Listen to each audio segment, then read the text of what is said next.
மேசராசி அன்பர்களே, உங்கள் அனைவருக்கும் சுவாமிநாதன் ஜோதிடரின் அன்பான வணக்கங்கள்.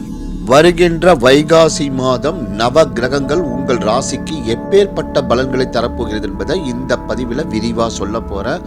அது மட்டும் இல்லாமல் ஒரு முக்கியமான பரிகாரத்தையும் உங்களுக்கு சொல்கிறேன். பதிவை ஸ்கிப் பண்ணாமல் கேட்டு பயன்பெற்று கொள்ளுங்கள். அதற்கு முன்னாடி நம்ம யூடியூப் சேனலில் யாரெல்லாம் சப்ஸ்கிரைப் பண்ணலையோ சப்ஸ்கிரைப் பண்ணுங்க, ஷேர் பண்ணுங்க, லைக் பண்ணுங்க. இப்போ பதிவுக்குள்ள போயிடலாம்.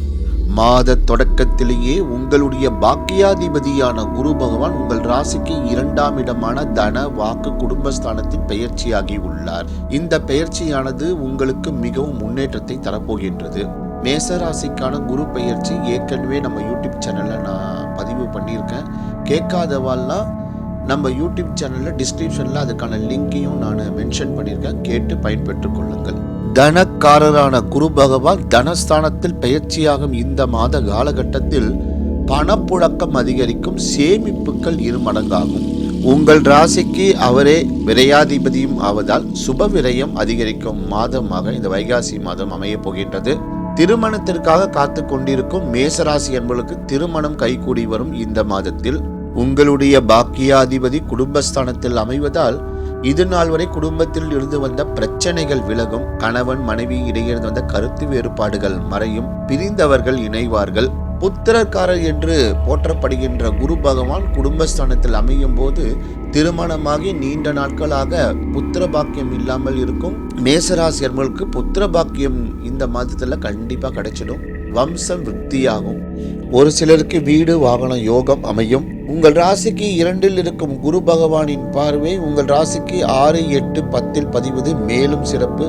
6ஆம் இடமான சத்ருஸ்தானத்தை குரு பகவான் பார்ப்பதால் எதிரிகள் தொல்லை இனி இல்லை. வழக்குகளில் வெற்றி காண்பீர்கள். சொத்துகளில் இருந்து வந்த பிரச்சனைகள் விலகும். உங்கள் ராசிக்கு 6இல் வீட்டிற்கும் கேது பகவானை குரு பகவான் பார்வையிடுவது மேலும் சிறப்பு. ஆன்மீக எண்ணங்கள் மேலோங்கும். ஒரு சிலருக்கு சித்தர்கள் மகான்கள் தரிசனம் கிடைக்கும். நீண்ட நாட்களாக தடைப்பட்டிருந்த குலதெய்வ வழிபாட்டை ஏற்று நடத்துவீர்கள். 8ஆம் இடமான ஆயுள் ஸ்தானத்தை குரு பகவான் பார்ப்பதால் இது நாள் வரை உடல்நிலையில் இருந்து வந்த பிரச்சனைகள் அகலும்.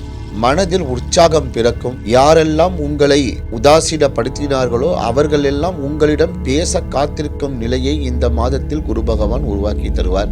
10ஆம் இடமான ஜீவனஸ்தானத்தை குரு பகவான் பார்வையிடுவது சிறப்பு, ரொம்ப முக்கியம். 10ஆம் இடம்தான் ஒருவருடைய ஜீவனத்துக்கு மிகவும் முக்கியமான ஒரு இடம் சொல்லுவா ஜோதிடத்துல. உங்களுக்கு தகுந்தாற்போல் வேலைகள் இந்த மாதத்தில் அமைஞ்சிடும். உத்தியோகத்தில் இருப்பவருக்கு பதவி உயர்வு கிடைச்சிடும். நீங்கள் நீண்ட நாட்களாக எதிர்பார்த்து காத்து கொண்டிருந்த ஒரு நல்ல தகவல்கள் இல்லம் தேடி வரும். குடும்பத்தில் மகிழ்ச்சிகரமான காரியங்கள் நடந்தேறும். 11ஆம் இடமான லாபஸ்தானத்தில் சனி பகவான் பக்க பலமாக இருப்பதால் கூட்டு தொழில் மற்றும் சொந்த தொழிலில் அதிக லாபம் காண்பீர்கள். 12இல் இருக்கும் ராகு பகவானால் வெளிநாடு யோகம் ஒரு சிலருக்கு அமையும். முக்கிய குறிப்பு: உங்கள் உடல்நிலையில் இந்த மாத காலகட்டத்தில் அதிக அக்கறை செலுத்த வேண்டும். உங்கள் ராசிக்கு 5ஆம் இடமான பூர்வ புண்ணிய சனாதிபதியான சூரிய பகவான் உங்கள் ராசிக்கு 2ஆம் இடமான வாக்குஸ்தானத்தில் பயிற்சியாகும் போது வார்த்தையில் நிதானம் தேவை. அனல் பறக்கும் வார்த்தைகள் விட வேண்டாம்.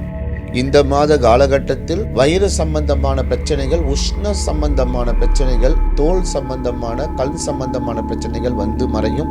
சனி பகவான் உங்கள் ராசியை பார்த்து கொண்டிருப்பதால் தேவையில்லாத மனக்குழப்பத்துக்கு ஆளாவீர்கள். மனதில் இனம் புரியாத கவலைகள் மேலோங்கும். கவலை வேண்டாம். அதற்கான பரிகாரங்கள்: நீங்க டெய்லி தூங்கும் போது ஒரு 10 நிமிஷம் மெடிடேஷன் பண்ணுங்க. சனிக்கிழமை தோறும் நவகிரகத்தில் இருக்கும் சனீஸ்வர பகவானுக்கு நல்லெண்ணெய் விளக்கு, ஜோடி விளக்கு ஏற்றிட்டு வாங்கோ. சூரிய பகவானுக்கு ஞாயிறு தோறும் காலையில் நெய் தீபம் ஏற்றி வர நவகிரகங்களால் ஏற்படும் தொல்லைகளிலிருந்து நீங்கள் விடுபடுவீர்கள். நன்றி, வணக்கம், வாழ்க வளமுடன்.